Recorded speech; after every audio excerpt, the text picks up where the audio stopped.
함께 만드는 언론 미디어 협동조합. 여기는 국민TV. 함께 만드는 언론 미디어 협동조합. 여기는 국민TV. 함께 만드는 언론 미디어 협동조합. 여기는 국민TV. 함께 만드는 언론 미디어 협동조합. 여기는 국민TV. 국민TV, 국민라디오, 그리고 뉴스케이를 응원하시는 분들, 미디어 협동조합 조합원 가입으로 힘을 실어주십시오. 그리고 기존 조합원 분들은 월조합비 납부 신청을 해주시면 감사하겠습니다. 조합원 가입과 월조합비 납부 신청 문의는 홈페이지 국민.tv 또는 서울전화 3144-7737로 연락주시면 됩니다.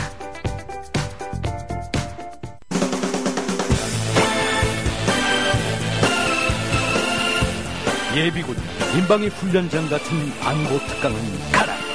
여기 진짜 안보 특강이 있다. 김종대, 정욱식의 진짜 안보.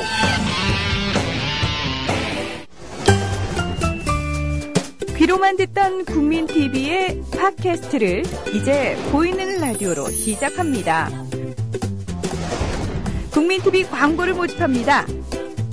조합원과 비조합원 여러분, 자신이 속해 있는 기업과 사업체, 그리고 알리고 싶은 모든 것들 다 좋습니다.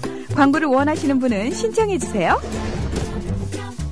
홈페이지 kukmin.tv, 국민.tv 또는 지역번호 02-3144-0933번으로 연락주세요.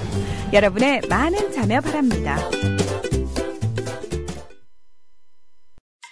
지상철 조합원 신청 광고입니다. 강화대교 앞에서 개념 부부가 만드는 개념 곰탕, 연지연 곰탕. 연지연이란 가마솥의 장작불로 온종일 구워내는 곰탕을 서로 나누어 이어지는 인연이란 뜻입니다. 연지연 곰탕이 민주주의를 열망하는 조합원 여러분과 국민의 건강을 책임지겠습니다. 곰탕 포장 판매는 한 팩 800g에 7,000원이며 7팩 이상은 무료 배송으로 드립니다. 연지연 곰탕은 강화대교 입구에 위치해 있습니다. 단체 주문 예약 및 포장 주문 전화번호는 010-7252-1114, 010-7252-1114, 031-989-9968. 조합원 단체 예약은 10% 할인해드립니다.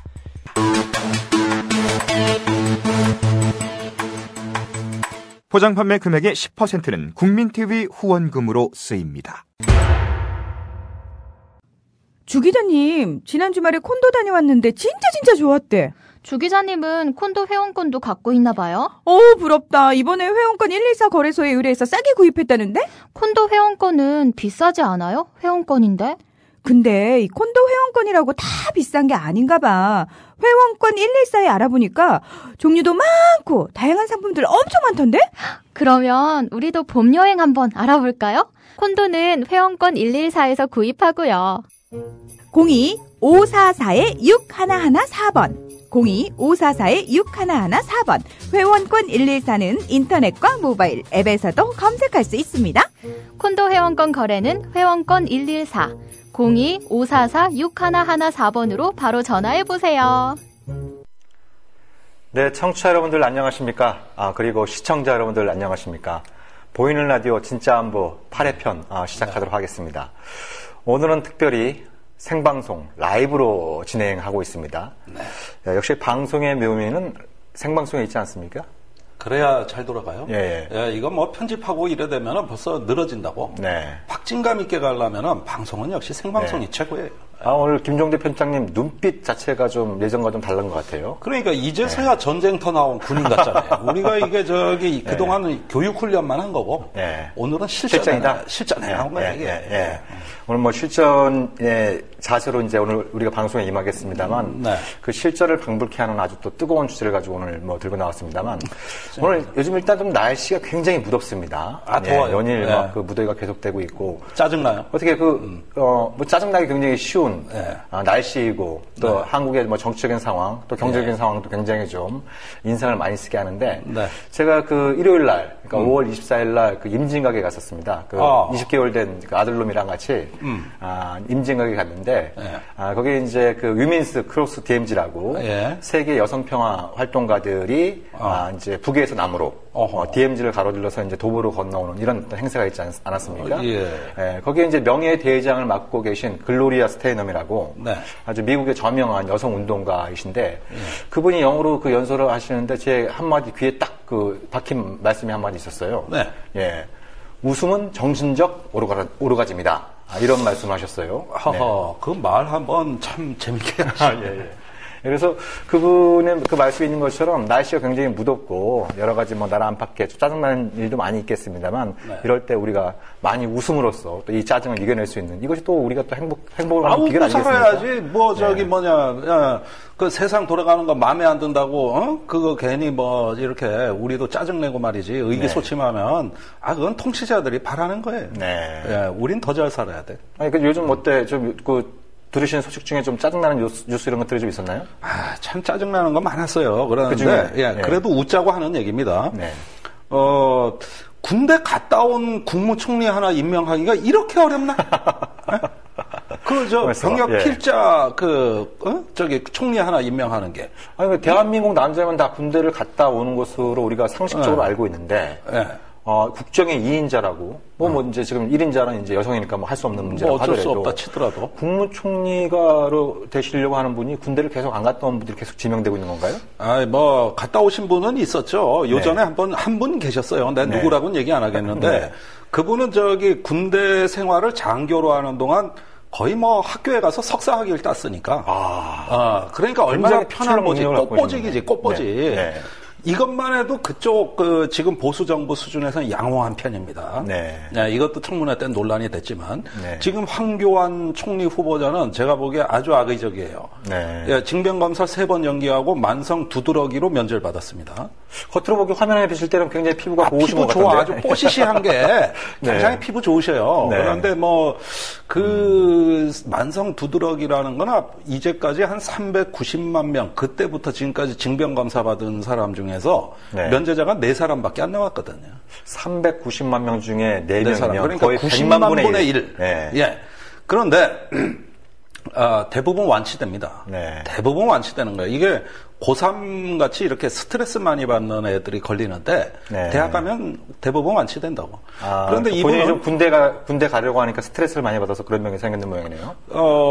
사법고시 시험 준비를 하고 있었어요. 3번 징병검사 연기를 했습니다. 이 만성 두드러기면은 엄청 괴롭다고 온몸 긁어야 되고 공부가 안 된다고요. 그런데 이분은 그 이듬해 가뿐하게 사법고시에 합격하셨거든요. 그러니까 이렇게 완치가 잘 되고 사법고시 합격하는 즉시 쭉쭉 나갔지 않습니까? 그러면은 이만한 질병, 그것도 징병검사 3번 연기해서 이렇게 면제를 받으셨다면 항상 또 이런 분들이 공안이나 안보 논리를 또 많이 외치시는 분들이에요. 지금까지 군대 안 갔다 온 대통령, 군대 안 갔다 온 국정원장, 안 갔다 온 비서실장, 안 갔다 온 대외전략비서관, 여당 실세 이런 분들은 숫자가 하도 많아서 내가 일일이 이제는 세다가 잊어버렸고 또 면제 사유도 보면은 하악관절 이거 턱뼈가 이제 문제가 있다는 겁니다. 근데 회식 때 갈비 잘 뜯어요. 그 다음에 수액 탈출증, 디스크, 이건데 골프 칠 때 허리 돌아가는 거 봐. 살살 돌아간다고. 또 MB 정부 때 안보를 총괄했던 안보전략비서관. 이분은 근시거든요. 그런데 왜 안경 안 썼냐 그러니까 그 후에 라식 수술했습니다. 이래가지고 안경도 안 쓰고 아주 잘 보시고 또. 아주 업무를 잘 보시는 분이고. 또 우리 MB각하는 또 폐결핵 아닙니까? 그 얘기 할 때만 기침합니다. 내가 방송 토론할 때 보니까 그래서 군대 안 갔습니다. 콜록콜록. 이분은 꼭 이 얘기 하실 때만 폐결핵 얘기를 하시는 거고. 그러니까 내과, 안과, 그 다음에 또 외과, 아주 종합병동인데 이런 약골들이 대한민국을 통치한다는 게 말이 됩니까? 아니 청와대나 정부가 무슨 종합병동입니까? 그러니까 무슨 이런 어떤 거 골고루 다 병명도 아주 그냥 기상천외한 거 다 있고. 네. 그거 아니면은 단 하루 군대 생활한 석사장교. 네. 네. 그분들이 또 NLL의 종북공세 주범들 아닙니까? 네. 지난 대선들부터. 네. 아니면, 아니 세상에 그 좋은 집안에 태어나가지고 그래 출세가도를 달린 사람들 중에 의가사제대 의병전역자가 있다는 게 이게 웬 말이야? 그러니까 뭐 한두 명도 아니고. 한두 명도 아니고. 지금 이게 우리 김정도 편집장님 말씀의 취지는 뭐 군대 뭐 어떤 사유가 있어서 못 갈 수도 있습니다. 못 갈 수도 있어요. 예, 또 아니에요. 군대에 안 갔다고 해서 외교 안보 문제에 대해서 발언권이 없다. 이런 얘기 절대 아닙니다. 아닙니다. 그렇지만 적어도 한나라의 안보, 한나라의 국정을 책임지고 있는 이런 사람들이 온갖 편법을 동원해서 군대를 안 가고. 그리고 본인들이 정치로 성장하기 위해서 안보 문제를 정치로 이용하고 이런 어떤 경향들을 빨리 끌어내야 이 안보를 바로 세울 수 있다. 이런 취지의 그게 안 말씀이시겠어요? 되는 이유가 이런 현상에다가 또 조선일보 사주들 이쪽 보면 또 병역 실태 아주 가관 아닙니다. 이러니까 보도를 또 제대로 안 한단 말이에요. 네. 이러니까 제가 누워서 침 뱉기가 되니까. 누워서 침 뱉기가. 그런데 요즘에 그 가수 유승준이라고 미국 가 있는 사람 있죠. 그렇죠. 예, 그 사람 병역 기피해가지고 아주 한국에 대표적으로 괘씸죄 찍힌 네네. 사람 아닙니까? 네. 그런데 귀국한다고 하면서 동영상으로 무릎 꿇고 사과했어요. 네. 잘못했습니다. 이제라도 군대 가고 싶습니다. 네. 이제 못 가는 나이가 됐거든. 네. 예, 작년까지는 갈 수 있었다. 작년까지는 근데 딱 가능했고. 바뀌어서 저 얘기를 하니까 국민들이 어때? 진정성이 안 느껴지는 톡이 거죠. 심한 거야. 네. 톡이 심한 겁니다. 네. 10년 가까이 기피를 했는데 이제 와서 저렇게 나와? 네. 이러니까 국민들이 더 화가 날 거 아닙니까? 네. 똑같은 사유로 그렇게 10년 가까이 그 병역 기피에 면제된 게 새누리당 대표 안상수 씨입니다. 네. 예, 10년을 도발이 맞춰서 행방불명자 됐잖아요. 네, 행불자가 됐는데. 행불자가 돼서 고령 면제로 네, 네. 안 간 겁니다. 네. 면제받는 즉시 사법제도 합격해서 싹싹 잘 나갔어요. 그분이 그 보온병만으로 유명하던 보온병 그러니까. 네. 그러면 내가 얘기하는 거는 가수 유승준에 대해서 벌떼같이 일어나는 여론. 네. 똑같은 잣대를 황교안 총리 후보자, 네. 지금 법무부 장관한테는 왜 들이대지 않느냐는 거예요. 네. 이분도 이 병역을 면제받은 것이 워낙 희귀한 사례, 만성 두드러기에다가 네.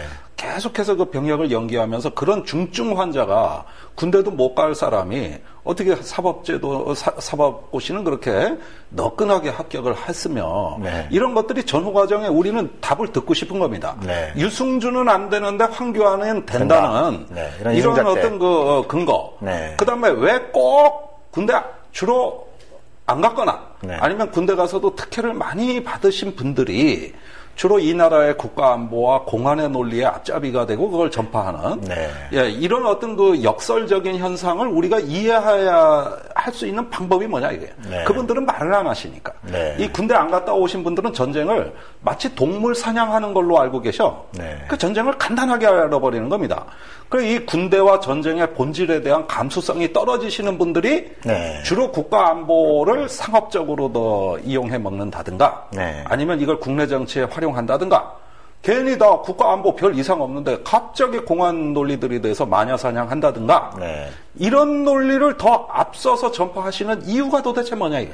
정치적으로 상사가 되니까 아는 거고. 왜 그럴까? 거기에 부안해동 해주고 또 때로는 또 앞에서 끌어주는 그건 또 훌륭한 매체들이 있는 것이고. 그렇죠. 예. 그러니까 자기들 또 남는 차별적으로 유승민은 두들겨 패는데 유승준은 죄송합니다. 예, 이거 죄송합니다. 네. 이게 생방송이라서 이게 편집이 안 돼요 이게. 네. 그런데 똑같은 잣대를 이 나라의 지도부들에 관대한 이유가 네. 예, 이런 것들은 이중 잣대 아니냐. 네. 우리는 가수 유승준과 황교안 그 총리 후보자에 대한 똑같은 잣대 평등한 답변을 듣고 싶다는 겁니다. 네. 뭐가 다른지 네. 좀 밝혀서 달라는 거예요. 네, 그렇죠. 그러니까 우리 사회에서 뭐 안타까운 것들이 굉장히 많이 있지만 이 병역 회피 문제에 대해서도 굉장히 운동 자체가 기울어져 있다. 그래서 한 사람은 뭐 여러 가지 그 문제들이 많이 있었습니다만 이제 좀 한국에 와서 활동을 하고 싶었는데 그건 또 이제 법무부까지 나서서 극구 못하게 경무청이 나서서 막 규탄하고. 네네. 예, 아니 난 잘했다고 봐요. 네. 워낙 교활하게 네네. 지금 나오니까 네네. 그거는 뭐 여론 재판이 아니라도 네. 그건 법대로 처리할 수밖에 없습니다. 네. 그런데 이 나라 지도층들 그거와 똑같은 양상의 여당 대표와 네. 그다음에 지금 어떤 고위 공직으로 진출하시는 분들도 마찬가지의 어떤 처벌이나 또는 불이익을 받으셔야 되겠다 이거죠. 네네. 자, 우리가 좀 서두에 좀 이런저런 말씀을 갖고 시작을 하고 있습니다만, 네. 일부 정치인들이 이제 이 안보 문제를 정치적으로 이제 이용하는 이런 사람들이 있다고 한다면, 또 어떤 언론은 또 이 안보 문제를 또 이 상업적으로 이용하는 또 이런 곳이 있지 않습니까? 우리 회사 얘기하는 거야? 뭐 디펜스 21플러스도 좀 안보 상황이 안 좋아져야 좀 그 판매 부수도 좀 늘어나고 이런 거 아니겠어요? 글쎄 뭐 사도는 안 말하는 것 같아서 솔직히 얘기하죠. 뭐 일부 우리도 뭐 안보 얘기를 먹고 있기는 안보 얘기를 먹고 근데 다른 건 있어요. 예. 저를 포함해 우리 회사 전 직원이 군대 갔다 왔습니다. 그 자부심. 또 여기 앞에 앉아 계신 네. 정욱식 평화 네트워크 대표도 네. 평화를 얘기하지만 갔다 왔습니다. 저는 18개월 동안 매일 왔다 갔다 했습니다. 예. 뭐 나는 원래 방위 출신들하고는 얘기는 잘 안 하지만 그래도 정 대표야 뭐 우리가 같이 고생한 시대 살았던 거니까 네. 뭐 그렇다 하더라도 저기 갔다 와서 오히려 뭘 깨달았느냐? 네. 평화가 소중하구나. 네네. 그 다음에 군대 생활 제대로 한 진짜 군인들은 전쟁에 대해서 그렇게 경망스럽지 않아요. 네. 함부로 얘기 안 하죠. 함부로 얘기 안 해요. 네. 오히려 적보다 더 무서운 것은 일선의 군치위관들한테 적보다 더 무서운 존재는 얼치기 안보주의자 민간인 통치자입니다. 선동하고 뭐 받아들이기 힘든 이순신 장군이 봐. 권율하고 선조임금이 안 되는 작전을 자꾸 지시하잖아. 안 되는 작전을. 그 다음에 미국의 진짜 프로군인, 정통군인이라고 할 수 있는 에릭 신세키 육군 대장이 조지 부시가 13만 갖고 이라크 다 엎어버리라 그러니까 반대하다가 잘리잖아요. 이 군인이라고 해서 전쟁광이고 호전주의자들인 것만은 아니라고 우리가 그런 고정관념이 있지만은 죽으면 내가 죽지 대통령이 죽어? 이러다 보면 군 지휘관들은 이 자기의 어떤 도박과 운명이 걸린 도박과 같은 전쟁에 신중해지게 마련이에요. 그렇죠. 근데 꼭 그런 것들을 모르는 대통령이나 국무총리나 국정원장은 어때? 이거는 아니 동물 사냥하는 거하고 전쟁하는 거하고 똑같다고 생각한다니까? 요런 사람들이 이거 또 헛나올 거야. 이 생방송에 이러면 안 되는데 이런 사람들이 집단 정서를 형성해. 그 집단 정서, 집단 의식, 전문 용어로 그룹 싱킹이라는 게 뭐냐? 집단 사고. 전쟁을 그렇죠. 우습게 하는 거예요. 아니 사냥하고 전쟁은 다른 겁니다.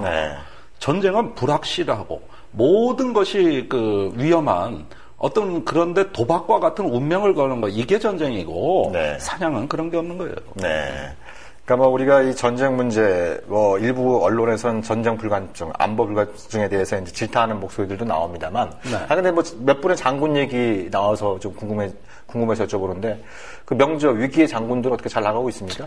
그 얘기 또 안 해요. 저 아주 뜯어 먹으려고 난립니다. 난리예요. 일종의 뭐 노이즈 마케팅이 좀 되면 좋은 거 아니겠습니까? 그러니까 제 책에 대한 광고주들이 많이 생겼어요. 그래서 책도 팔아주려고 전화하는 건데 핵심은 이겁니다. 이 장군들의 세계는 신성한 거고 우리들끼리 독점하는 장군들끼리 독점하는 세계인데 이질적인 사람 하나가 끼어들어가지고 장군들이 이렇게 살았네 저렇게 살았네 다 써버리거든. 책을 읽고 안 읽고는 중요치가 않아. 이 자체가 자기들로서는 불쾌한 거죠. 불쾌한 거예요. 우리들의 리그에 네가 들어왔냐? 그렇죠. 그것도 뭐 우리들을 좋게 써주는 것이 아니고, 자기들이 감추고 싶은. 아니 나쁘게 쓴 것도 아니에요. 있는 그대로 써준 겁니다. 있는 그대로 갖다가 스토리가 이렇다. 이중 삼중으로 검증해서 팩트 중심으로 서술이 된 거 아니겠어요? 다 자기들이 얘기한 거 인터뷰에서 따왔는데 심지어 그걸 진보적인 매체도 아니고 약간 보수적인 매체에 연재했거든요. 물론 제 색깔은 나오죠. 어느 정도는. 그런데 이것 자체만 갖고도 입에 저렇게 거품을 문다. 참 딱하신 분들입니다. 아예 김종대 마녀 사냥하려고 그래. 아이고, 내가 좀 못 살겠어요. 아니, 우리 이 방송을 듣고 계신 우리 청취자분들 또 시청자분들을 포함해서 김종대 편장의 이 팬들이 얼마나 많은데 결코 과소평가하지 마십시오. 제가 일부 언론, 또 일부 퇴역 장군들한테 경고합니다만 결코 이 김종대 편장님 개인과 이 개인을 지지하는 많은 분들의 힘을 과소평가하지 마시기를. 그리고 이 책에 대해서 얘기를 하면 책을 읽고 나서 말씀하셔라. 그럼 얼마든지 토론할 수 있다. 뭐 사실관계 검증할 수 있다 이런 거 아니겠습니까? 근데 장군들 책 안 읽어요. 그러니까. 내가 알아요. 네, 그 사람들은 자기 돈으로 책을 사면 무슨 불치병에 걸리는 줄 아는 사람들이라고. 네. 심지어 우리 회사 월간지 아니요. 네. 어떤 장군이 부관시켜 전화해가지고 매달 책 읽고 보고 돌려드리겠습니다. 이러는 장군도 많아요. 잡지를 읽고 돌려드리겠다? 돌려드리겠다. 네. 매달. 잡지 매달. 뭐 대출도 사업도 아니고 말이죠. 왔다 갔다 그거면은 사보는 게. 그러니까요. 그러니까, 그거 자체를 할 줄은 모른다니까. 네. 그 방법을 몰라. 자기 돈으로 책 사보려 안 하겠다, 뭐 이런 거 아니겠습니까? 다 국가가 네. 해줘야 돼. 네. 자, 우리 지금 진짜 생방송으로 진행되고 있는데요. 생방송이죠. 네. 뭐 청취자분들 지금 이제 앞으로 저희가 다룰 주제가 이 북핵에 대해서 어떻게 대처할 것이냐. 북핵. 특히 최근에 좀 나오는 얘기가 이제 한국도 핵무장 해야 된다. 이런 얘기가 뭐 과거에도 많이 나왔습니다만. 아니, 요즘 어떤 사람들이 그런 얘기 떠들고 다닙니까? 그러니까 이 발단은 이제 4월 말에 미국 워싱턴 DC에서 이제 뭐 비공개 간담회가 있었던 것 같더라고요. 이 자리에서 이제 그 찰스 퍼거슨이라고 그 미국 과학자협회 FAS 회장이 가끔 건의 있는 자료 많이 내는데 아닙니까? 찰스 퍼거슨 굉장히 그 저명한 핵 전문가이고 그리고 이 FAS 미국 과학자협회라는 단체가 그 맨하탄 프로젝트 그러니까 핵무기를 만든 프로젝트에 참여했던 과학자들이 2차 대전 종전 이후에 특히 그 과정에서 일본의 히로시마와 나가사키에 2발의 핵폭탄이 떨어진 걸 보고 이제 이 핵무기를 만든 이 절대 무기를 만든 과학자들은 이제 핵무기 없는 세계를 향해서 뭉쳐야 된다. 그래서 전 세계 과학자들이 단결하라. 이런 구호를 내걸고 만든 단체가 바로 훌륭한 단체구만. 예, 맞습니다. 그럼 옛날에 오펜하이머 같은 사람이 떠오르네. 네, 그렇죠. 이제 미국의 이제 이른바 아메리칸 프로메테스라고 불리는 이제 오펜하이머. 이 양반도 핵무기를 만들어서 그 아메리카 프로메테우스라고 하는 별명을 얻었지만 나중에는 인류와 핵무기는 공존할 수 없다. 그래서 핵군 측의 아버지가 되고 싶어 했죠. 그렇죠. 이런 어떤 또 이제 이력도 갖고 있는 분인데. 그러다 마녀 사냥 당하고 트루먼 대통령한테 핍박받았죠. 그래서 이제 아이젠 메카시즘에 아주 그냥 일차적인 희생주 중에 한 사람 우리가 기억할 수 있는 것이죠. 좋습니다. 그러면 거기서 최근에 나온 얘기가 뭡니까? 그러니까 이 찰스 퍼거슨 회장이 그 자리에 참석한 사람들한테 비공개 보고서를 돌렸다고 합니다. 이거 한번 읽어보고 딴 데 유출하지 마라 뭐 이런 거였겠죠. 연암수가 이 보고서를 이제 입수해서 이걸 이제 국문으로 쭉 살펴보니까 그러니까 여기 이제 주목할 만한 내용이 많이 있더라. 결론부터 말씀드리면 한국이 마음만 먹으면 5년 내에 수십 개의 핵무기를 만들 수 있다. 특히 이제 그 월성에 있는 4개의 이제 그 가압 중수로가 있지 않습니까? 그러니까 이 중수로는 그러니까 전홍축 우라늄을 사용하는 경수로와는 달리 천연 우라늄을 이제 핵 연료로 사용을 하는데 여기서 그 가동하고 나온 핵 연료, 사용후 핵 연료를 재처리하면 그 굉장히 좀 순도가 높은 플루토늄을 굉장히 추출하기 용이하다. 그래서 경수로보다는 중수로가 핵무기를 만드는데 훨씬 더 용이한 원전으로 알려져 있고, 그리고 최근에 이제 그 이란 핵협상 과정에서도 핵심 쟁점 중에 하나가 이란이 지금 가동하고 있는 중수로를 폐기할 것이냐 말 것이냐 이것이 이제 논란이 된 적이 있었거든요. 아무튼 그 이제 한국에 있는 뭐 24개 원전 중에 특히 이 4개의 중수로에서 추출된 이제 그 사용 후 연료를 재처리하면 여기서 연간 400개가 넘는 핵무기 제조가 가능하다. 뭐 이런 어떤 이제 그 분석 결과가 나왔습니다. 그래서 이것이 이제 뭐 국내 언론에 이제 대서특필되고 여기에 대해서 이제 국내 일부 핵 전문가들도 가세하면서 마치 이제 한국이 수년 내에 또 지금 이 조선일보에서는 2년 내에 100개의 핵무기도 제조가 가능하다. 이런 식으로 이제 이제 보도가 나오면서 국민들로 하여금 한국도 굉장히 핵무기를 만들 수 있는 잠재력이 강한데 근데 이런저런 이유 때문에 그렇지 못하고 있구나. 자, 이런 보도가 나오는 의도성에 주목하게 되는데 왜 이 시점에 사실 조선일보에 실론도 실렸어요. 한국의 핵무장에 옵션을 가져야 된다는 조선일보 정치부장의 주장입니다. 또 그 계열 잡지에서도 한국의 핵무장 능력이 사실은 대단한 잠재력을 갖고 있는 것으로 연일 보도가 나왔습니다. 그럼 이 최근에 이런 것들이 몰려 있는 이유가 도대체 뭐냐 하는 게 그 배경이 궁금해진단 말이에요. 이건 어떤 북한에 메시지를 주고 싶어 하는 것인가? 아니면 진짜 핵무장 하자고 선동하는 거냐 이게? 뭐 사람마다는 편차가 있을 것 같은데요. 그러니까 이제 제가 그 읽은 글 중에 최근에 제가 뭐 좀처럼 정신 건강을 위해서 잘 보지 않습니다만 그 조선일보의 양상훈 그 논설위원 있지 않습니까? 이 양반이 이분이 쓴 글에 최근에 나온 칼럼 중에 핵심적인 요지는 한반도 남북한은 지금 공포의 불균형 상태에 있다. 북한의 김정은은 내부적으로뿐만 아니라 핵을 이용해서 외부적으로도 특히 네. 남한을 겨냥해서 공포의 정치를 하려고 하고 있는데 정작 한국 국민들은 여기에 대해서 둔감하다. 예. 그러니까 이제 김정은이 핵무기를 가지고 막 사용할 수도 있다. 이런 공포심을 줬을 때 한국 국민들이 거기에 대해서 긴장하고 쫄고 무서워하고 이래야 효과가 있는 거 아니겠습니까? 예. 근데 정작 한국 국민들은 이거에 대해서 좀 담담하다, 둔감하다. 그러면 그거 좋은 거 아닌가요? 아니, 핵에 대해서 벌벌 떨면은 빨리 조선일보 기자나 논설위원 많은 분들이 강남의 아파트에서 사시는 걸로 아는데, 빨리 과천이나 네. 이렇게 어떤 산이 있는 경기도로 거처를 좀 옮기시고서. 산 앞에 산을 두고 있는 지역으로. 우선 네. 핵이 터졌을 때 그 충격파로부터 안전한 지역으로 우선 네. 집을 옮기시고, 네. 자녀들은 어디 미국이나 유럽에다가 그 유학이나 이민을 네. 보내서 네. 이 핵으로부터 그래도 좀 피신을 시켜놓고, 재산은 어디 국내 유수의 은행보다 외국계 은행에 좀 예치를 하셔서 네. 예, 이렇게 해가지고 우선 자기 안전부터 좀 돌보셔야 되는데 네. 이분들은 오히려 그런 거하고는 좀 전혀 무관한 반대되는 삶을 살고 계신단 말이에요. 네, 네. 그러니까 국가는 핵을 무서워해야 되는데 본인들은 아니라고. 무서워해.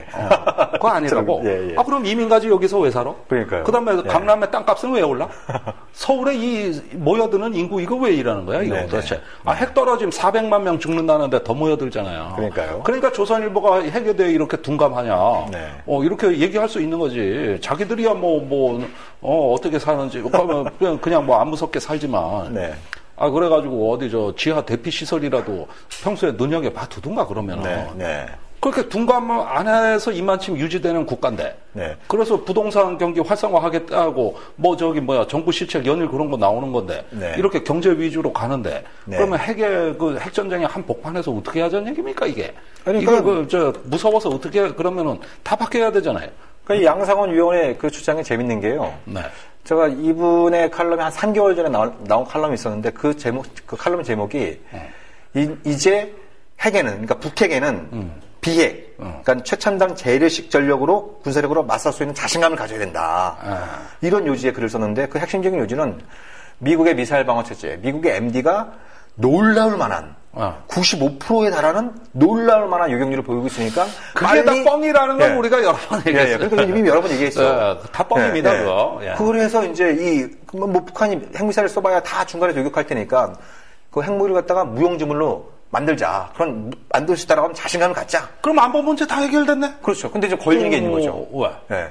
근데 그 사이에 북한이 이제 SLBM, 잠수함 발사, 탄도미사일 발사해서 그런지 새로운 걸 3개월이 지나서 논조가 확 바뀌었습니다. 또 바뀌어? 네. 그러니까 한국형 MD든 미국과 MD를 같이 하든 MD는 이제 그 후순위로 밀어놓고 1순위는 이제 유사시 김정은을 비롯한 북한의 지도부를 제거할 수 있는 디커미셔닝. 그러니까 일종의 이제 이제 제거 작전을 갖다가 1순위로 두고 그 다음에 2순위는 핵에는 핵이다. 우리도 한국도 핵무기를 갖겠다라고 선택권을 천명해야 된다. 뭐 이렇게 이제 주장을 하는 거죠. 그리고 이제 세 번째로 3순위로 나오고 있는 게 킬체인과 MD다. 이렇게 이제 얘기를 하고 있어요. 그 3개월 전에는 미국의 MD가 놀랄 만한 그 효과를 보이고 있으니까 이거 빨리 도입해야 된다. 엄청난 국방비를 써서라도 국가 재정의 우선순위를 확 바꿔서라도 이거 도입해야 된다. 이렇게 말씀하셨던 분이 3개월 만에 얘기를 싹 바꿔가지고 MD로 안 된다. 킬체인으로도 안 된다. 핵이다? 핵이다. 역시 핵이 정답이다. 이렇게 이제 주장을 하고 있는. 자, 이 핵에 관한 전략은 국가안보의 거의 모든 것이라고 해도 과언이 아닐 정도로 하나의 어떤 대전략적 판단에서 나오는 겁니다. 이건 장기적 안목에서 매우 많은 요인들을 고려해서 나오는 국가 대전략, 즉 그랜드 스트래티지란 말이야. 발음이 별로 안 좋네. 어쨌든 대전략. 괜찮아요. 그래 알아들으시면 되네. 이런 대전략에서 나오는 건데 3개월마다 바뀌는 게 어떻게 전략이야? 거기에다가 북한이 그러면은 잠수함 발사 미사일 안 보여줄 줄 알았어요? 그러니까요. 올해부터 얘기했던 거고. 그렇죠. 다음에 원자력 잠수함 건조한다고 그럴 것이고 최종적으로는 북한 수소폭탄 개발한다고 안 그럴 겁니까? 핵무기보다 더 강한 것도 가지게 되어 있다. 이렇게 예고를 한 이미 얘기해. 그러니까 언젠가는 비슷한 게 나온다는 얘기예요. 그러니까 우리 김종대 편집장께서 늘상 자주 하실 말씀입니다만 북한에서 말 한마디 하고 뭐 하나 보여주고 다 바뀌어. 남한 상공에서 뭐 하나 이상한 거 보도도 못한 거 발견되고 이러면 가장 호들갑이 떨었던 언론이 어디냐는 거예요. 그러면 좀 양상한 위원회 얘기로는 김정은의 전략은 그런 핵 위협적인 그 언행을 통해서 남한 국민들하고 공포심을 조장을 해서 그래서 이제 뭔가 자기 말을 좀 잘 듣게 하자. 자, 예. 그렇게 하고 싶으면 한번 해보라 그래요. 네. 한번 해보라고. 네. 자, 저기 북한 정권 제거하고 네. 우리 핵무장 국가로서 이제 네. 그 선택권 갖고 네. 그다음에 그것도 모자라 킬체인 한국형 MD 다 갖고 네. 국방비가 얼마가 늘어나도 상관없다 이 얘기죠. 그렇죠. 예, 그건 아예 국가 재정의 우선순위를 바꾸자 이거잖아요. 예, 거죠. 자, 그러면은 이제 경제 규모에 비해 국방비가 엄청나게 늘어나야 되는 이게 이제 폴 케네디 강대국의 흥망을 쓴 그 폴 케네디가 가분수 국가라고 했던 거거든요. 네. 가분수 분자가 더 큰 거예요. 몸통보다 머리가 큰 거죠. 머리가 큰. 이런 제대로 국가로 가는 거는 그렇죠. 한번 해보라고. 내가 밀어줄게. 네. 할 수 있으면 해보라고. 네. 아니, 이거는 뭐 동맹을 파기하는 한이 있어도 국가의 어떤 절대안보, 즉 핵에 대한 억지가 최고의 어떤 이상이자 꿈이 되는 것이고 네. 이걸 위해서 다른 걸 다 희생할 수 있다는 논리입니다. 네. 굉장히 절대안보적인 시각, 네. 관점이라고 볼 수 네. 있는 거예요. 그렇다면 그것이 가능한 국가라면 한번 해보라고 그러죠. 그러니까요. 박근혜 대통령한테 물어보라 그러죠. 박근혜 대통령은 자기가 앞장서서 사드 배치 국민들 설득할 생각도 없어요. 그러니까 사드 관련해서 일체 발언이 없잖아요. 우리나라 보수가 네. 무슨 그렇게 가치를 지향하는 네. 어떤 순수한 어떤 원칙과 원리에 입각한 어떤 그 보수라고 네. 생각할 수가 없어요. 상상할 수가 없는 것이 네. 정말 그런 통 큰 결심을 하고 역사를 만드는 보수가 될 수 있다면 네. 한번 해보라 그래. 네. 국민들이 찬성할 건데? 내가 다 이 한 몸 바쳐서 말이지 박정희 대통령처럼 네. 그렇게 아버지가 정변이 일어나더라도 무궁화 꽃을 한번 피워보겠다. 그렇게 한번 해보라고 해주죠. 네, 네. 도대체 안 될 얘기를 갖고 자꾸 이렇게 뻥을 치고 말이지. 그러니까 지금 양상원 의원이 뭐 이분 얘기를 갖다 우리가 길게 할 필요는 없습니다만, 네. 근데 이게 이제 개인적인 의견의 문제는 아닌 거죠. 네. 예를 들어서 이제 유사시 그 김정은을 포함한 북한 지도부를 제거한다. 네. 그럼 뭐 우리가 기억할 수 있는 게 이제 2013년 그 3월, 4월 한반도 위기 당시에 전쟁 위기. 김정은이 까불면은 그때 국방부 대변인이 그런 얘기 했었지 않습니까? 네. 김정은의 직무실을 유리창을 깬다. 유리창을 깬다. 뭐 이런 얘기를 그러니까 난리가 난 적이 있었잖아요. 그걸 자랑이라고 하니까 언론이 마구마구 써줬는데 네. 북한은 핵을 터뜨리는데 우린 유리창 깨서 뭐 할 건데 그 유리창 정말 앞에 비대칭적인 건데. 네. 그러면 전쟁이 일어나는데 김정은 위원장이 그 유리창 앞에 앉아 있대? 다 지하 빵카지? 그러니까요. 북한 다 요새화돼 네. 있는데. 네네. 근데 그 유리창 깨서 뭐 할 건데? 노동당 그 당사 집무실 뭐 유리창 깬다는데 그거 깨지든 말도 뭐 할 건데 유리창 깨는 전쟁하자는 얘기야 지금? 그만큼 뭐 정밀도를 자랑하고 싶겠습니다만, 그러니까 이게 이제 군사적으로 볼 때 이게 뭐 일부 국민들한테 이게 속 시원한 얘기일 수 있습니다. 네? 한반도에서 전쟁이 터지면 그 북한의 김정은을 포함한 지도부를 제거해버리면 전쟁 끝 아니냐. 네. 사실 이것도 현대적으로 말이 안 되는 그 얘기입니다만, 특히 핵보유국을 상대로 한 그 전쟁에서 이런 작전은 사실 냉정해 볼 때 굉장히 위험한 거거든요. 네. 왜냐면, 그건 북한의 이제 그 핵 억제력법에도 명시가 되어 있습니다만, 북한의 핵무기 사용 권한은 최고 사령관한테 있습니다. 네. 예. 근데 이 최고 사령관이 유사시 제거가 됐다. 제거가 됐다. 그럼 누가 통제하느냐? 그렇죠. 예. 그러면 이 북한이 갖고 있는 핵무기를 누가 통제할 것이냐에 대해서 한미연합군은 제대로 된 정보를 갖는 게 불가능해집니다. 예. 우선 어디 있는지도 모르고. 뭐 전략 로켓군 사령부 쪽에 어디 있을 거라고는 보여져요. 네네. 예, 그러면서 거기에 어떤 지휘 체계가 뭐 어떻게 가동될지는 불확실한 겁니다만. 네. 그런 쪽에 어느 부대가 운용하고 있을 거라는 건 알겠지. 네네. 예, 그 정도는 모르진 않을 거예요. 네. 그러니까 우리가 이제 그런 역사에서 교훈을 얻을 수 있겠습니다만, 그 1960년 쿠바 미사일 위기 당시에도 네. 서로 간에 막 그런 험악한 얘기, 막 3차 세계대전까지 얘기 나고 막 험악한 얘기가 나왔음에도 불구하고 양쪽이 자제한 얘기가 있지 않습니까? 네. 그럼 뭡니까? 크렘린을 핵공격하겠다. 내지는 백악관을 핵공격하겠다. 그래서 상대방의 지도자를 제거하겠다. 이런 얘기들은 잘 안 하는 거거든요. 이런 얘기는 안 한 이유는 이게 그런 발언 자체가 그런 또 전략 자체를 공개하는 것 자체가 위기 관리가 안 되는 거죠.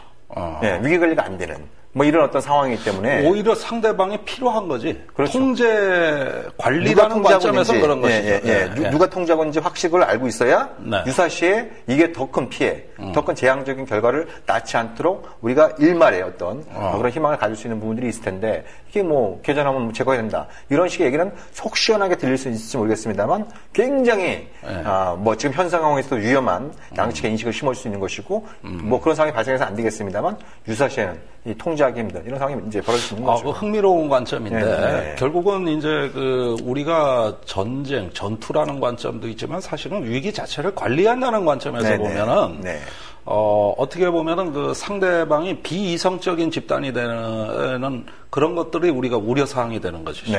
그러니까 상대방은 이성적 집단이어야 관리가 되는 거거든요.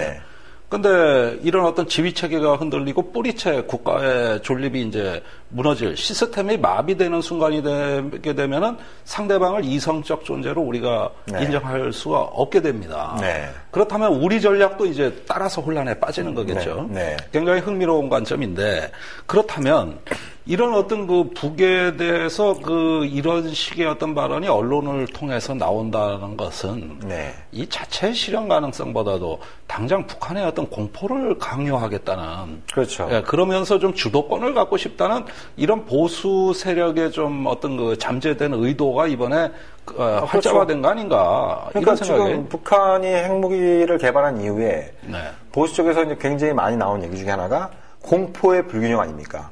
핵을 갖고 있는 북한과 비핵국가인 한국 사이에 서로의 공포의 수준이 맞지 않는다. 근데 전쟁을 막고 평화를 지키려면 양쪽이 공포의 균형에 도달해 있어야 되는데 지금 이게 안 되는 상황이다 보니까 자꾸 김정은은 또라이 짓을 하는 것처럼 보이는 것이고 그거에 대해서 한국 국민들은 두려워해줘야 되는데 두려워하지 않으니까 이 조선일보가 개탄하고 있는 것이고. 그러니까 이제 두 조선이 좀 잘 맞는 것 같아요. 그러면 핵을 가져야 대접받을 수 있다는 거는 김정은 위원장하고 거의 완벽히 일치하는 견해입니다. 그렇죠. 우리가 지금 드디어 북한 조선중앙TV의 한국판을 보고 계신 겁니다. 아주 뭐 완벽히 똑같은 주장을 하시는 거니까. 그러니까 음식점 같은 데 가서 가끔 뭐 TV조선 보고 있으면 이게 지금 여기가 평양인지 서울인지 구분이 안 될 정도로 북한 방송만 계속 틀어주는 거 같아요. 바다전기. 아니 저번에 그 잠수함 발사 미사일 나왔을 때는 그 잠수함 발사 미사일이 사실 모조품이었잖아요. 그러면 이것에 대한 판단을 하는 데는 적어도 며칠은 기술 분석을 해야 될 거 아닙니까? 저게 모조품이냐 진짜냐. 진짜라면 성능이 언제냐. 저게 어떤 중량은 어떻게 되고 사거리는 어느 정도일까? 또 발사하는 그 원래 플랫폼은 뭘까? 잠수함이 진짜 있을까? 이거 분석하는데 정부가 그래도 합동 TF라도 운영해야 되는 거 아닙니까? 그 부분에서 재미난 얘기 하나 제가 본 게요. 지금 그 한국 국방부에서는 저거 조작 아니다. 조작 아니다. 진짜 그 잠수함 발사, 탄도미사일 시험 발사한 거, 사출 시험한 거 같다. 이렇게 이제 발표하지 않았습니까? 그렇죠. 근데 며칠 전에 이제 그 미국 태평양 사령부 합참 차장. 이 양반이 미국 싱크탱크에서 연설을 하면서 그 북한의 SLBM 사출 시험에 대해서 얘기를 하는데 뭐라고 얘기를 했냐면 그거는 북한이 발사한 SLBM보다는 미디어 에디터가 훨씬 더 뛰어났다 이렇게 얘기합니다. 아주 놀라운 발언이네. 그렇게 얘기했어요. 아주 자기는 굉장히 놀라웠던 거는 이 북한 매체의 그 에디터, 그 편집자가 이거를 딱 굉장히 엄청난 것처럼 보여준 거에 굉장히 놀랐다라고 이렇게 얘기를 한 거죠. 미국의 합참 차장이? 왜 그랬느냐? 사드 배치하려고 그러는 거예요. 그러니까요. 사드 배치하려고 해줘야 되거든요. 사드면 다 막는다 그랬는데 딴 게 나오니까 싫은 거야. 아니 그래서 애시당초 북한의 SLBM 잠수함 발사 미사일 의혹을 처음 제기한 것도 사실은 미국이에요. 그런데 이제 그것이 전략적으로 안 맞는 거죠. 다른 무기를 배치해야 되는데 새로운 게 튀어나온 게 싫은 겁니다. 이건 정략적으로 받아들이질 못하는 것이죠. 그러니까 지금 이제 미 해군 쪽에서는 또 그래서 무슨 얘기가 나오기 시작하냐면, 그러니까 한국이 이제 223에 스탠다드 미사일 3, SM3 달아야 됐다고 왔다. 이런 얘기들이 이제 미국 민간에서도 시작해서 미국 군부에서도 얘기가 나오기 시작하는 거죠. 그러니까 이제 그건 해상에서 잠수함 발사 미사일은 해상에서 이제 바닷속에서 발사되는 거니까 네. 그 근처에 이지스함 딱 띄워놓고 거기에 SM-3 미사일 딱 장착해놓고 뜨면은 유격시키겠다 이런 식의 이제 얘기들이 이제 또 나오는 겁니다. 아이고 또 거기까지 가셨어요. 그 한동안 그 잠잠해질 줄 알았는데 이제 결국은 뭐 다시 튀어나오네요. 그냥 곧 있으면 그게 이제 한국 해군 쪽에서도 강하게 또 얘기가 나오기 시작하겠죠. 네. 자 여러분 그 최근에 지금 정 대표가 얘기한 것과 유사한 얘기들은 조금 원리주의, 근본주의 성향의 보수론자들이 줄곧 해왔던 얘기들입니다.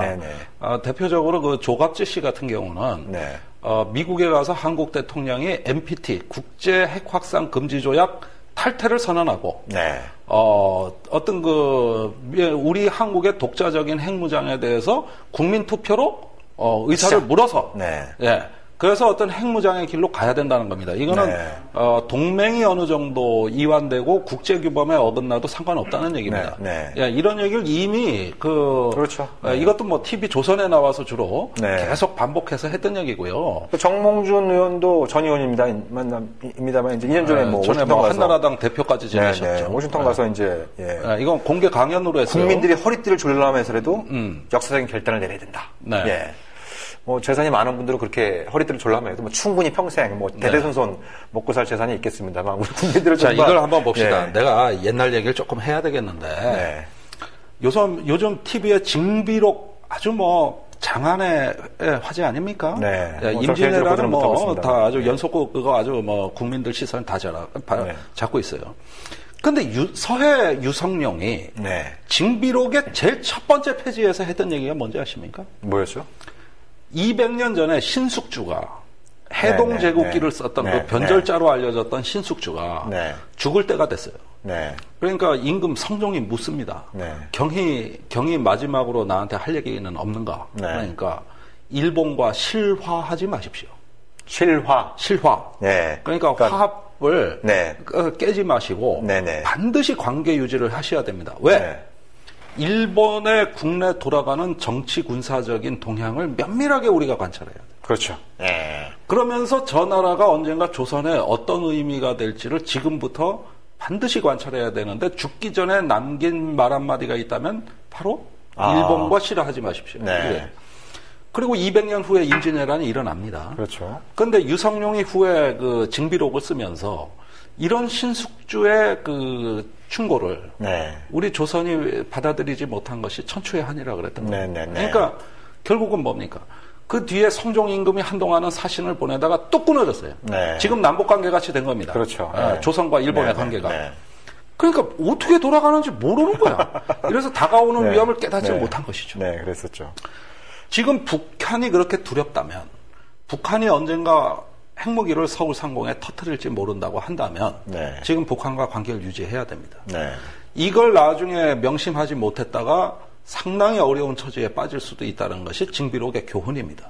그렇죠. 그런데 이 징비록을 후에 조선 조정이 또 무시를 하고 오히려 일본이 징비록을 가져다가 모든 지식인들 정책 그룹들이 다 읽었어요. 아, 그렇습니까? 그로부터 임진왜란이 일어나고 300년 후에 1894년에 청일전쟁이 일어나는데 이때 일본의 전략가들의 사고는 300년 전에 실패한 걸 이제 완성한다. 임진왜란 때 실패한 정복을 이제 완결한다는 거죠. 그러니까 한때는 신숙주의 해동 제국기를 소홀히 했다 임진왜란이 일어나는가 하면 이번엔 징비록을 안 읽고 소홀히 해서 그걸 일본 그 전략가들이 더 열심히 읽었다는 거예요. 결국은 그걸 교훈으로 해서 오히려 조선을 완전히 병합하는데 일본이 성공을 해버리는 임진왜란의 한을 푼 겁니다. 자, 그렇다면 지금의 우리는 똑같은 경고를 받고 있는 겁니다. 미래의 국가의 파멸, 파국이라는 건 뭐냐 하면은 언젠가는 북한하고의 이제 벼랑 끝에서 같이 떨어지는 순간이 될 겁니다. 그런데 그 순간은 지금 점점 앞당겨지고 있는 것이거든요. 이때 조선의 정말 뛰어난 재상들은 그런 상황을 만들지 말라고 조언을 한 겁니다. 병자호란, 정유재란 다 마찬가지예요. 후금의 누르하치가 청나라로 저렇게 전국을 통일할 줄 누가 알았습니까? 그렇죠. 결국 우리는 조선조 이래 한 번도 군사력으로 성공한 안보를 해본 적이 없는데 우리 선조들이 가르쳐 준 거는 외교를 게을리해서는 안 돼요. 그렇죠. 일단 이걸로 해놓고 안보적인 대책은 아무리 우리가 해봐야 한계가 있으니까 그거를 미리미리 앞서서 예방해야 된다. 이게 신숙주와 유성룡이 우리한테 가르쳐준. 그 이제 오늘날은 김종대 편집장께서 우리에게 지금 가르쳐주고 있는. 그래서 저는 현대판 징비록을 쓰는 거예요, 내가. 네. 아니나 다를까 개무시당하는 거는 신숙주, 유성룡에 이어 저 김종대까지도 똑같습니다. 아니에요. 극히 일부가 개무시할지는 몰라도 굉장히 지금 이 방송을 듣고 우리 편집장님의 책을 읽은 분들은 찬양하는 분들 많이 계세요. 아니 이거 책 광고 자꾸 하면 안 되는데 이거. 많이 나가면 좋죠. 뭐 좋은 책은 많이 팔려서 널리 읽히면 좋은 거 아니겠습니까? 아니 그거야 뭐 나야 좋지 뭐. 네, 지금 옛날처럼 무슨 뭐 주간으로 책을 이어서 책을 만드는 것도 아니고 지금 얼마나 잘 만들어집니까? 그러니까 좋은 책은 많이 사서 널리 읽히면 좋고. 뭐 틀린 얘기는 아닌데. 그러니까 지금 아주 중요한 말씀을 해주신 거예요. 우리가 북한의 핵무기라고 하는 존재 그 자체에만 주목을 하게 되면 이건 계속 위협으로 다가오고 있고 이거 뭐 자다가도 벌떡 일어나서 이게 지금 내 머리 위로 북핵이 떨어지는 게 아니야 이런 공포심에 사로잡힐 수가 있는 거죠. 그걸 원하는 거죠. 그게 그렇게 될 수 없다는 걸 잘 아는 사람들조차도 자꾸 사람들로 하여금 그런 공포심을 주입시켜서 뭔가 정치적이든 상업적이든 이익을 취하려고 하는 사람들이 있는 것이고 그렇지만 북한 핵이라고 하는 존재 못지않게 우리가 관계에 주목을 하게 되면 어떻게 되겠습니까? 그러니까 지금 말씀하신 게 그거 아니겠어요? 신숙주가 600년 전에 경고했던 게 일본이 뭐 우리가 좋아서가 아니라 어찌됐든 그 당시 조선의 미래에 있어서 일본의 미래가 어떤 선택을 하는지 굉장히 중요한 만큼 일본하고 계속 이 관계를 유지함으로써 일본이 어떤 움직임을 보이고 있는지 우리가 정확히 알아야 국난을 피할 수 있다. 뭐 이런 얘기였고 유성룡의 징조에도 마찬가지 경고를 했던 거 아닙니까? 근데 관계가 단절되고 저 나라에서 무슨 일이 벌어진지 모르는 사이에 우리가 연이어서 이제 그 국가적인 재난을 당한 만큼 앞으로 그런 일이 없기 위해서는 그럼 북한이 김정은이 좋아서가 아닌 거죠. 그렇죠. 저 나라에 무슨 일이 벌어지는지. 인도가 핵을 개발하자 파키스탄도 개발했습니다. 그 앙숙인 나라가 둘 다 핵 가졌어요. 어떻게 됐습니까? 재래식 분쟁 더 많아졌습니다. 그렇죠. 이제 핵을 가졌으니까 상대방한테 대해서 저 새끼 한 대 때려보자. 왜? 등 뒤에 센 거 있으니까. 이런 식으로 톡톡 때리다가 핵국가 간의 공포의 균형은커녕 오히려 너절너절한 분쟁들 더 많아졌어요. 그러니까 인도와 파키스탄의 사례에 대해서 그러니까 대체로 그 언론이 국민들한테 자극한 얘기는 그거거든요. 봐라, 인도가 핵을 가졌으니까 파키스탄도 가진 거 아니냐. 그러니까 핵에는 핵이다. 북한이 가졌으니까 우리도 가져야 된다. 이런 얘기를 하는 거거든요. 근데 지금 인도하고 파키스탄, 그러니까 남아시아에서 지금 어떤 일이 벌어지고 있는지 우리가 정확히 그 실상을 알면은 우리 함부로 그런 얘기 못 하는 거죠. 핵을 가진 나라들끼리 그렇게 협력이 쉽지가 않습니다. 5대 핵클럽은 빼더라도 자, 이스라엘이 핵 가지니까 중동하고 협력합니까? 팔레스타인하고 협력합니까? 안 하고 있죠. 인도, 파키스탄이 그렇습니까? 남아공이 요즘 잘해요. 이제 흑백 간의 인종 평화도 달성하고 뭐 아직 문제가 많다 그래도 옛날에 비하면 많이 낮은 거예요. 핵을 포기하고서 잘하는 거예요. 핵 가질 때는 오만해서 그런 거 안 했어요. 자, 그러면은 북한 핵이 안 무섭냐? 저도 무섭습니다. 핵전쟁 나면 조선일보 그 기자들만 죽는 거 아닙니다. 우리 다 똑같은 거예요. 당신들 목숨 귀한들 저도 귀하고 우리 애들 다 똑같은 운명에 처합니다. 누군 죽고 누군 안 죽고 이런 거 없습니다. 그다음에 북한 핵무기가 안 무섭냐? 무섭습니다. 무섭다면 어떻게 해야 돼? 이렇게 방치를 해야 되고 여차하면은 다 죽여버릴 거야. 니네 정권 제거해버릴 거야. 싹 쓸어버릴 거야. 이런 걸로 해가지고 어떤 이 두려움이 안도감으로 변한다면은 나는 적극하라 그럴 거예요. 얼마든지 해라. 핵무장 해라. 한미동맹 깨라. 다 할 겁니다. 그런데 그 두려움은 더 큰 두려움을 낳으면서 어떤 가상적인 가능성에 불과했던 파국이 구체적인 실제하는 가능성으로 바뀝니다. 그리스 역사가 투기디데스가 전쟁이 일어나는 원인은 전쟁이 일어날 것이라는 믿음 때문이다. 이렇게 얘기했습니다. 이것이 믿음이 현실이 돼버리는 거죠. 그 단계까지 안 가는 겁니다. 그 다음에 개입하면 북한 핵무장 늦출 수 있습니다. 이거를 지금 조선일보에서는 이런 주장을 이상주의라고 얘기를 하는 겁니다만은 그러나 그마저도 안 했을 때 그마저도 안 했을 때 불안감은 더 커진다는 거. 그때 가선 진짜 핵밖에는 답이 없는 거예요. 네. 북한하고 영원히 관계 단절하고 이런 식으로 어떤 그 냉전적인 대결을 하려고 하면은 그 맥락에선 핵을 보유하는 게 우리도 맞는 겁니다. 네.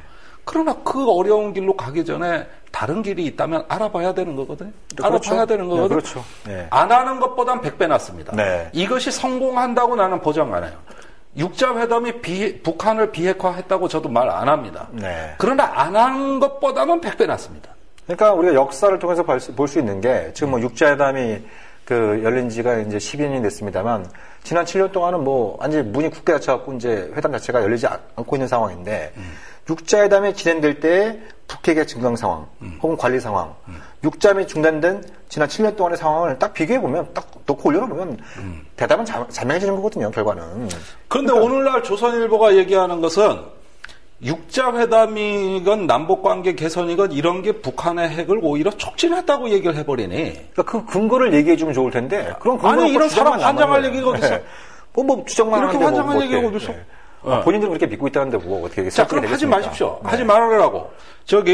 이런 식의 어떤 기사, 우리도 100기의 핵무기를 가질 수 있다. 그러니까 조선일보가 그러는 것도 조선일보는 매체를 이용하고 있습니다만 그게 일종의 좀 나팔수 역할을 해주고 있는 부분이 있습니다만 저는 핵 전문가라는 분들까지 나와서 조선일보의 어떤 장단에 같이 맞춰서 춤을 춰주고 이런 부분들은 좀 곤란한 것 같아요. 이분들은 알만한 내용들이 많이 있거든요. 그러니까 기술적으로 2년 내에 100개의 제조가 가능하다. 그러니까 그렇게 얘기할 때 한국은 세계 최강의 핵무기 제조국이 이미 된 거예요. 예? 그렇죠. 예를 들면 한국은 이런 어떤 IT 기술이 굉장히 뛰어나기 때문에 핵실험 없이도 핵무기를 만들 수 있다. 이렇게 주장하거든요. 네. 전문가란 사람들이 이렇게 주장을 해요. 자, 근데 지금 슈퍼컴퓨터를 핵실험을 하고 있는 유일한 나라가 어떤 나라입니까? 미국이지 않습니까? 네.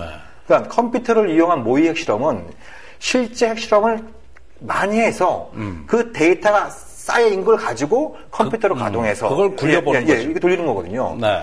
그런 미국도 때때로 슈퍼컴퓨터만 믿을 수 없으니까 필요하다고 한다면 그러니까 핵무기의 신뢰도를 높이기 위해선 실제 핵실험이 필요할 수도 있으니까 뭐예요?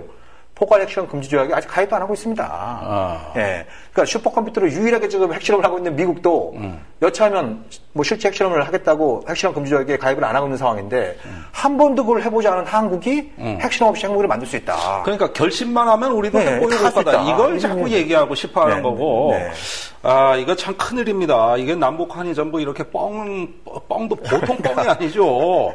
이런 걸 가지고 유포시키고 무슨 남북한 간에 무슨 가짜 미사일 갖고도 이렇게 어떤 협박을 하고 그다음에 핵무장 할 수 있다는 이런 얘기까지 나오고 이게 유력 언론을 통해서 마구마구 지금 부풀려지고 있는데 자, 이 허구성이라는 이게 사실 어떤 여론의 거품이자 낭비거든요, 이것이. 우리는 가장 우리의 안보의 마지막 보루랄까? 어떤 안보의 가장 확실한 방책은 진실해지는 겁니다. 역사적 진실과 사실에 입각해서 있는 그대로의 현실을 정확히 보고자 하는 노력. 이게 없으면은 전에도 말씀드렸듯이 이순신의 안보가 아니라 원균의 안보가 됩니다. 아니 조선 수군 영세한 수군을 선조 임금하고 권율이 부산에 있는 왜군을 치라고 그것도 육상의 지원 없이 수군의 단독 작전만으로 부산의 왜군을 괴멸시키라고 지시가 내려오니 이런 게 다 왜 생겼겠습니까? 누군가 뻥을 친 거예요. 누군가 뻥을 치니까 싹 쓸어버립시다. 이러니까 그 말 믿고 선조가 도원수 권율이 지시 내린 거 아닙니까? 그때 그런 여론을 만들어낸 사람이 원균입니다. 원균. 그렇죠. 아주 원래 병균이에요, 진짜. 그러니까 이런 식의 안보를 하면 뻥으로 안보하는 거 말은 쉬워. 그렇죠. 이게 이 정권의 병역 면제자들, 군대 안 갔다 온 대통령, 군대 안 갔다 온 국정원장, 국무총리, 비서실장, 안보 비서관 이런 자들이 만들어낸 뻥으로 한 거. 이게 선조 임금의 안 보고 간신배 원균이하고 같이 유착이 돼가지고 말이지. 전쟁을 무슨 동물 사냥하듯이 인식하는 사람들이 많지. 그러니까 정서적으로, 그러니까 우리나라 국민들이 그 독자적인 핵무장 찬성률이 굉장히 높지 않습니까? 네. 여론조사를 해보면 항상 60%, 70% 이렇게 막 나오죠. 굉장히 높은. 근데 이게 정서적으로, 심정적으로 이해가 되는 측면이 있죠. 주변 동네에 다 핵 갖고 있고, 383 이북에 있는 북도 이제 핵무기 갖겠다고 막 난리치고 있고. 우리만 없네. 동해 건너는 일본도 마음먹으면 막 수백 개 핵무기를 만들 수 있는 플루톤이 보유하고 있고. 그러니까 핵을 갖겠다라고 하는 뭐 정서적인, 감정적인 어떤 충동은 이해를 하겠습니다만, 소위 말하는 전문가들, 또 유럽 언론, 이런 부분들이, 그게 그건 핵무장을 추구하는 건 옳든 그르든 간에 하나의 이상론에 불과하고, 실제 현실은 이렇습니다. 이렇게 좀, 국민들한테 그런 정보를 줘야 되는데, 마음만 먹으면 뭐, 2년 내에 100개를 만들 수 있다. 한국이 해보라 그래, 최강이다. 해보라고. 그러니까, 대한민국의 쪽박차는 가장 확실한 방법은 핵무장 추진하는 거예요. 박정희 대통령의 비극을 떠올리십시오. 그때, 그 어떤 위험한 도박이 결국은 그 이후 정권에 의해서 어떻게 뒤집혔는가 보십시오. 완전히 흔적도 없애버렸습니다. 박정희 대통령의 흔적도 없애버렸어요. 그러니까 전두환이 민주정부가 한 게 아니라 군사정부가 한 일이에요. 그러니까 전두환이 그 워싱턴에 가서 레이건을 만나는 거에 대한 정치적 보상책으로 우리 핵무기 2번 다시 개발하지 않겠습니다. 이렇게 맹세를 한 다음에 국방과학연구소 600명을 해직했습니다. 핵무기, 미사일 다 흔적도 없이 지웠어요.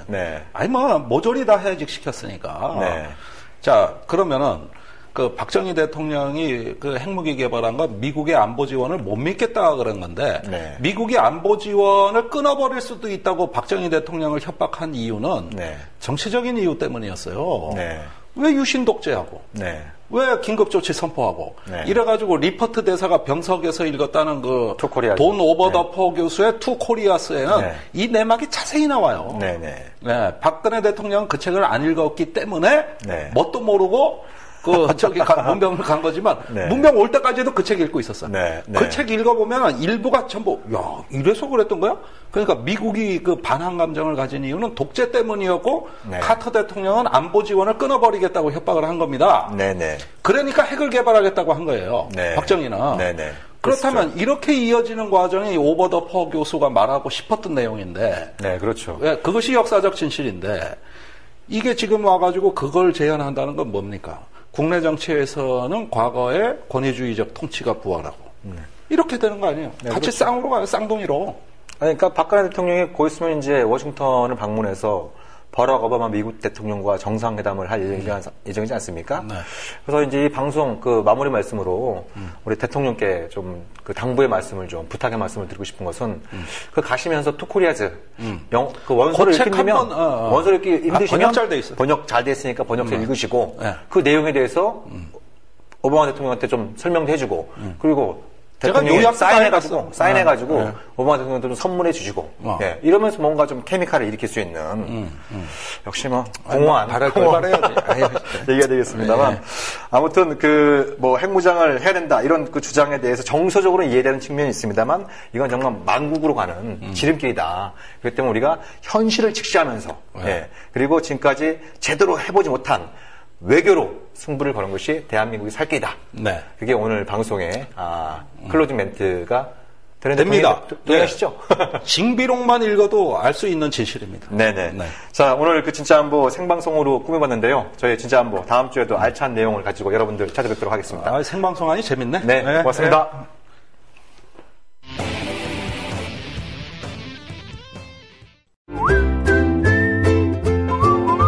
국민라디오 팟캐스트 응원하는 가장 쉬운 방법 아시나요? 다운로드하기, 별점 주기, 댓글 달기, 구독하기. 국민라디오 팟캐스트 널리 알리는 가장 쉬운 방법 다운로드하기, 별점 주기, 댓글 달기, 구독하기. 기억하세요. 다운로드하기, 별점 주기, 댓글 달기, 구독하기.